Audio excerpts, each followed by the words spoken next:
Today, we are going to talk about an interesting topic. I think it's a very important topic. We've been discussing, like you guys have been discussing technology so far and innovation, and I think that this is a very good example of how a very innovative or an innovative technology can be applied to proper business through e-commerce. So, brief introduction, I am Guido. I am from Italy, but today here I am a representative of Chinese company. It's the first Chinese media to specifically targeting and addressing cross-border e-commerce. So it's a huge trend in China, is really changing the market. And Cifnews is based in Xiamen, and it's a media specifically about this topic. I and my team, we started a first international office in Italy. We're based in Italy. So we're doing this bridging between two very different cultures and very different markets. So both ways, we try to bring something from China and bring to China all the possibilities offered by the European market. So let's get to the topic. Live streaming and e-commerce. When did it all start? When did we start uniting video, so entertainment in real life, and e-commerce? I think one of the first examples dates back to 2011, one of the most interesting examples from the past. This was a web series by Lengow, the fashion brand. It was called What Should I Wear? It was a web series, so a series of videos on YouTube. As you can see, it was kind of similar to Sex in the City as a vibe. So a group of 4 girls in New York were having their career and stuff like that, talking about lifestyle and, of course, wearing clothes. The whole thing was promoted and actually presented by Lengow. The interesting part, this was published on YouTube, but you could also watch the video on Lengow's website. And when you watch the video on Lengow's website, you could have a bar at the bottom of the website and you could buy the product that was shown on the video right at the moment they were presented. So this was one of the first international successful example of integration between entertainment, so like a video, and e-commerce platform that could like make you buy things as you were watching it. Then things evolved, so fast forward a few years, and we get to another really interesting example, more recent. I don't know if you're aware of the campaign Tommyland and the collection of Tommy Hilfiger with Gigi Hadid. They did this collaboration together, Gigi for Tommy, and they did this series of events in Los Angeles. They set up a festival, kind of like the Coachella, but all organized by Tommy, very exclusive, super VIP with Lady Gaga and a lot of singers, pop stars and stuff like that. So it was a pretty big event, but for a very limited audience. So what happened? They decided to start putting videos online, and of course everything, you could follow the whole thing on Twitter, on Instagram, on Facebook. And on the website, you could follow part of the events, not exactly in live streaming, but you could watch videos and stuff as they were happening. And as you can read on the website, you could say, shop now. So you were still following some sort of an event, an entertainment event, and you had this call to action as you were watching it, as you were following celebrities and influencers and stuff like that, working with the brand. You could buy the collection at the moment it was presented on during the event. But the point of this discussion now is, how is technology impacting the life and the business, as opposed to how is technology just a cool factor to show off? We've been discussing before about the difference between the importance of technology and innovation. Is it something that is part of the strategy, or is it just a tool to reach out to a specific aim? So the point here, I think it's an interesting question, is technology just a cool factor, or is it absolutely necessary in order to reach specific targets, specific KPIs, specific business objectives?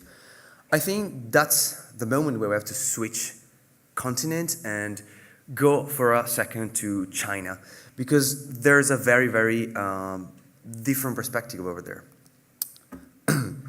So let's go back in time again. Talking about 2014, this was the first time Elle, the fashion magazine, decided to showcase to the Chinese market on live stream all the 4 fashion weeks that were going out all over the world, so New York, London, Paris, and Milan. They decided to do this. It was a 24/7 broadcast on live of all the fashion weeks, so you could see the catwalks, the shows, the behind the scenes, the backstage, the interviews with the models or with the designers, everything. Everything was broadcasted live. It was a huge success. You could watch it on the website and then on the WeChat channel, the Weibo page, which are the 2 main social networks in China of Elle. But this wasn't just a trick or something to say, yeah, we have the live streaming, it's awesome. It's actually absolutely fundamental to have this in order to reach out to China.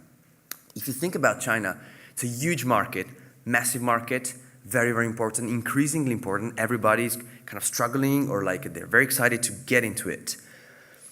But if you think about a live show happening in Europe or in America, right now, less than 10% of the Chinese population owns a passport.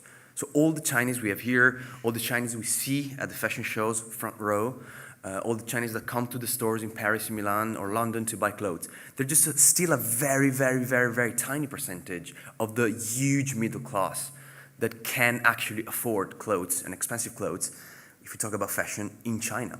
So this kind of thing is absolutely extremely useless in order to reach a target that otherwise you will just lost. And you can engage them in this way. If you mix this, which is live streaming, with this, you get a magic combination. What is this? Do you remember a few years ago, sorry, Periscope, like Twitter launched Periscope, which is a live streaming application, and right after Facebook launched Facebook Live. So you can shoot videos of yourself, or you can watch videos as they're happening on streaming through social media platforms. Well, they launched it, so we have Periscope kind of died, Instagram sort of picked up, and Facebook Live is still kind of a thing. Go to the Chinese market. There are over 200 players in the live streaming industry. Over 200 platforms, most of them pretty successful, that try to get users to use them. And we're talking about million users, especially young people.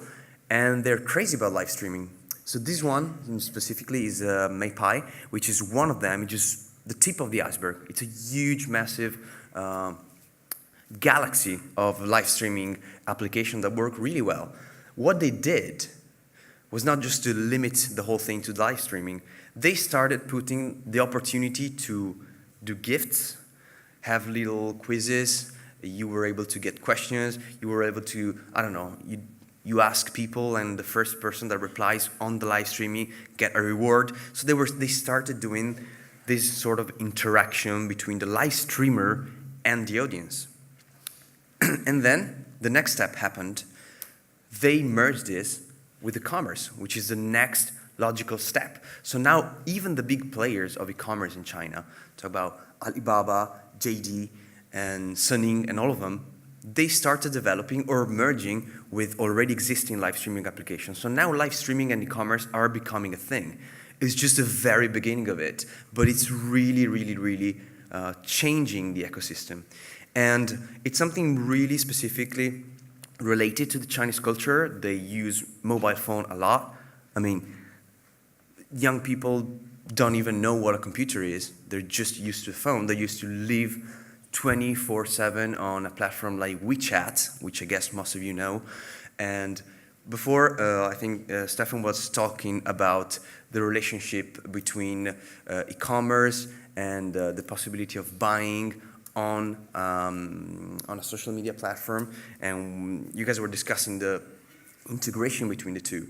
In China, it's something that it's a discussion that is already belonging to the past. It's absolutely normal to be on an environment when you can talk with friends, with brands, watching videos and interacting, and also paying on the same platform. So all the big players are developing a platform that can allow you to do everything. Same applies for the live streaming platform. So live streaming now is a thing, and it's becoming very, very, very closely related to the e-commerce world. This leads us to the last question for now.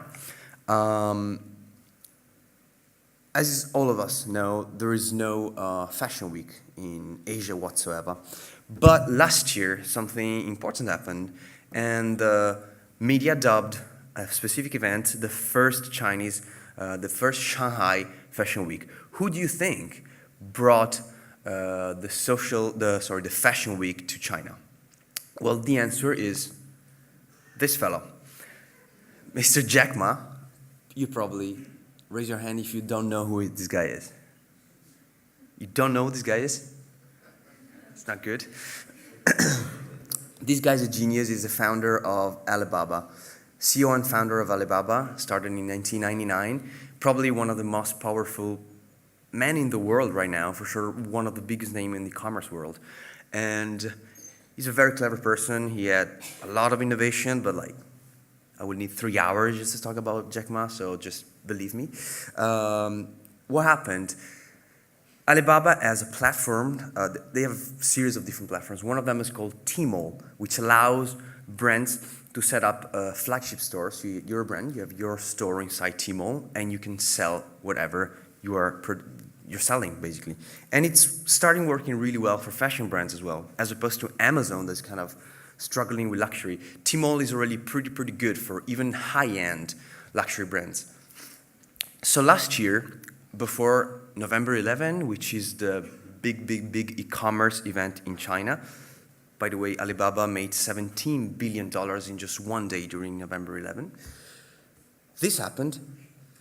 Tmall gathered together some of their clients, and they did this huge event in Shanghai. It was called See Now, Buy Now. Very, very, very clear, unique selling proposition. You could watch a live show, a catwalk, a fashion show, and buy things as they were presented for the first time on the catwalk. So you could watch the whole thing and buy, and the thing was already inside Tmall, so you were not watching that on a social network. You were watching on a specific application of Tmall for live streaming. So everything was really integrated.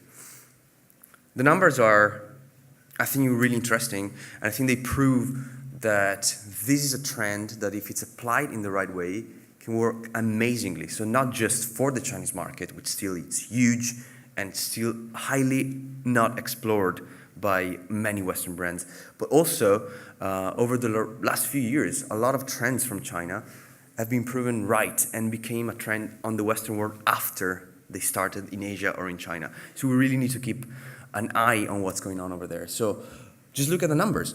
There were 200 models, 8 hours, so a full day of live streaming, 80 brands. 50 of them were international brands. Burberry was there, New Balance, as you can see, was there, Gap was there. So a lot of big players from the fashion world were present at this event, launching the specific collection for the Chinese market.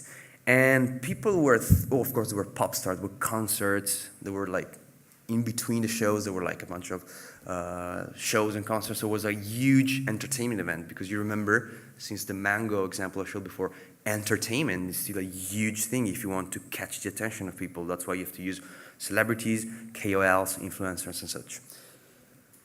The most interesting thing, I think, is the big number down there. It's 32% conversion rate. It's pretty huge. It means that 1 out of 3 people, basically, that click through it actually ended up buying something, even a small part of the whole package, but at least they bought something. That means that when a user, especially in a country like China, when you don't really, not everybody have access to a live show, even inside China, not a lot of people can afford to go to Shanghai for a show.